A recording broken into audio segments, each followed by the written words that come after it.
Prince Harry, this is probably one of the worst few months of his life. Yeah, you're absolutely The sickness you're describing, Harry, is called being high. I mean, it brings new meaning to your highness.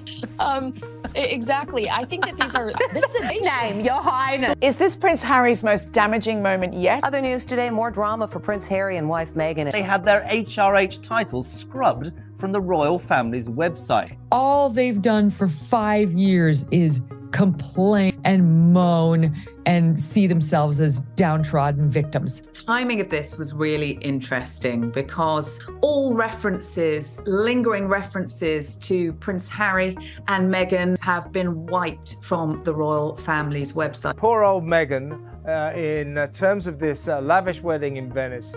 Would love to be there myself, by the way. I didn't make the guest list either. But Meghan will be dying a bit inside over this, no doubt about it. Prince Harry walked into the Dorian TV Awards expecting applause, but what he got instead was a brutal reality check. Behind the scenes, sources say his team made a specific demand. He wanted to be introduced as His Royal Highness Prince Harry. The problem? He gave up that title in 2020. Under the terms of Megxit, he's not allowed to use HRH publicly, especially not at commercial events like this one. The organizers didn't budge. They followed protocol, not royal tradition. He'd be introduced only as Prince Harry, Duke of Sussex. That was final. What should have been a small formality turned into a silent battle of pride, and according to insiders, Harry was furious. To him, it wasn't just about letters. It was about validation. And in that room full of streaming giants and Hollywood power players, he was already losing control of the narrative. And what happened next? It would leave the entire ballroom stunned, and Hollywood buzzing for all the wrong reasons. In the palace, titles are everything. But in Hollywood, they mean nothing without relevance. At the Dorian Awards, it wasn't about tradition, it was about talent. So when Harry's team pushed for the His Royal Highness title, organizers simply followed the rules. He gave it up. He can't use it, no drama, just policy. But Harry reportedly didn't take it that way. To him, it was personal. To Hollywood, it was just weird. This wasn't a royal tour.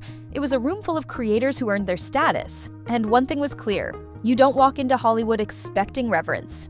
You earn it. And the moment Harry stepped onto the red carpet, alone, it was obvious something was already off. Prince Harry walked the carpet alone. No Meghan, no explanation. He smiled for the cameras, but insiders say something felt off. His body language was stiff, rehearsed. That easy charm, gone. It looked less like confidence, more like damage control. And Meghan, nowhere in sight. Officially, her team blamed a scheduling conflict.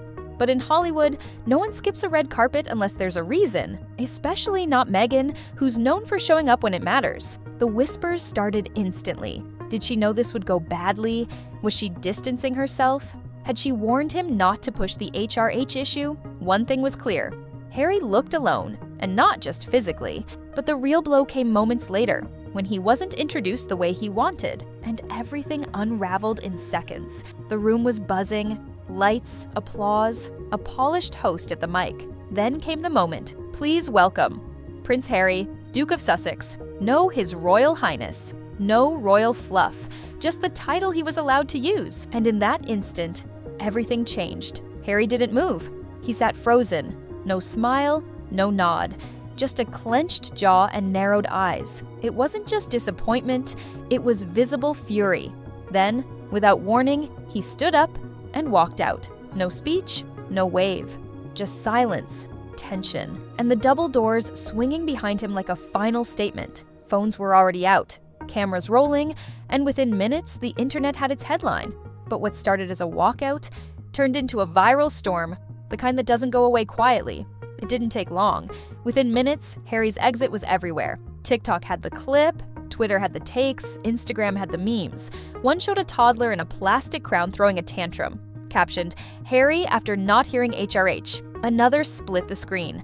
Meghan calmly sipping green juice, Harry storming out like the carpet personally offended him. And Hollywood?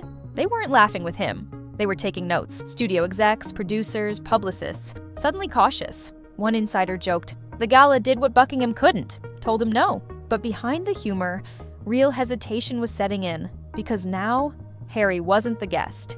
He was the story, and not the kind anyone in the industry wants attached to their project. But while the internet had a field day, Meghan's silence only made the fallout louder and more revealing. As Harry's walkout went viral, one question kept popping up: where was Meghan? Her absence wasn't just noticeable, it was strategic. Officially, her team blamed a scheduling conflict, but Hollywood insiders weren't buying it. Sources say Meghan had warned Harry not to push the HRH issue. To her, the Dorian Awards were a networking opportunity, not a royal standoff. And when he wouldn't let it go, she stayed home. Some called it foresight, others called it frustration, but either way, she avoided the meltdown. While Harry stormed out in a tailored suit, Meghan was photographed miles away, calm, collected, in workout gear. Fans were split. Some praised her for staying above the drama. Others whispered about a deeper rift. Was this a quiet protest, or the first sign of a widening divide? What came next made it even clearer. Hollywood was backing away, and fast. Behind the glitz and glamour of Hollywood's red carpets and exclusive parties, a quiet storm was brewing.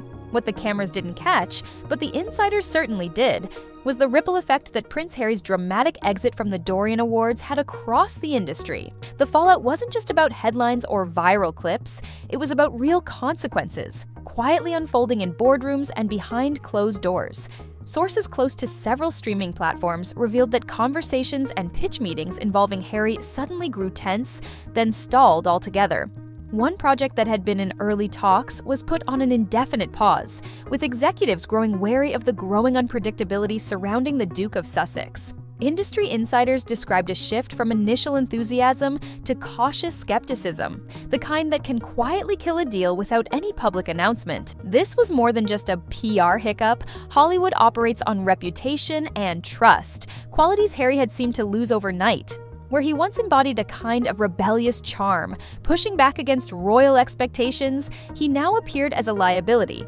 The narrative that had once made him appealing, a royal turning his back on tradition to forge a new path, was unraveling, replaced by whispers about entitlement and instability. The timing could not have been worse. Meghan Markle's high-profile Spotify deal had quietly fallen apart months before, with insiders describing the partnership as underperforming and fraught with creative disagreements. Netflix, still publicly aligned with the couple, was reportedly concerned about diminishing returns on their docuseries and hesitant about renewing or expanding projects. Now, Harry's walkout at the Dorian Awards added fuel to the fire, reinforcing a growing sense that the couple's star power was fading. Executives and producers were reportedly sharing candid assessments behind the scenes. "You can't leave the palace and expect the perks to follow you," one insider remarked. Hollywood respects reinvention, but it doesn't reward stubbornness. If you're going to build a brand here, you have to play by the rules, not rewrite them when it suits you. Beyond the boardrooms, publicists and agents were nervously recalibrating their strategies. The spectacle of a prince demanding royal treatment in a city that values creativity and hustle above birthright made many uneasy. For a town that thrives on image, Harry's behavior was a liability, not an asset. This shift wasn't just professional, it was deeply personal. The public, who had once admired Harry's break from tradition, were now growing tired of the mixed messages. The tension between rejecting the monarchy yet demanding royal honors was becoming impossible to ignore. As Hollywood insiders closed ranks and deals stalled, Harry's carefully cultivated new identity was starting to crack under the weight of old expectations and new disappointments. And just when it seemed the damage might be contained, the court of public opinion was ready to weigh in. The next chapter would prove even more revealing, as the broader fallout from this night began to seep into public perception, and the Sussex's brand teetered on the edge of something far more fragile than anyone had anticipated. The fallout from that night wasn't limited to Hollywood's inner circles. It spilled over into the court of public opinion, where the story took on a life of its own. For years, Harry and Meghan had carefully shaped a narrative of breaking free from the monarchy, a story of rebellion, purpose, and new beginnings. But now, that story was starting to unravel in plain sight. Polls and social media sentiment began to shift. Fans who once cheered for their independence now questioned their motives. Comments surfaced accusing Harry of clinging to a past he claimed to have left behind. Headlines ran with phrases like chasing validation and holding onto a crown that no longer fits. The very authenticity that made the Sussexes compelling was cracking, and people noticed. It wasn't just random noise. This was a clear message. The public wasn't buying the mix of royal nostalgia and Hollywood ambition anymore. They wanted evolution, not repetition. They wanted someone who could truly leave the past behind, not someone who alternated between ditching titles and demanding royal treatment when convenient. Meanwhile, Meghan's absence from the gala became a symbol of that growing divide. Where Harry appeared visibly rattled, she was seen elsewhere. Calm, composed, focused on her own projects. Rumors swirled about tension between the two, fueled by sources close to the couple suggesting she had warned him against pushing the HRH issue. Her silence wasn't just strategic, it was telling. The shift in public perception had real stakes.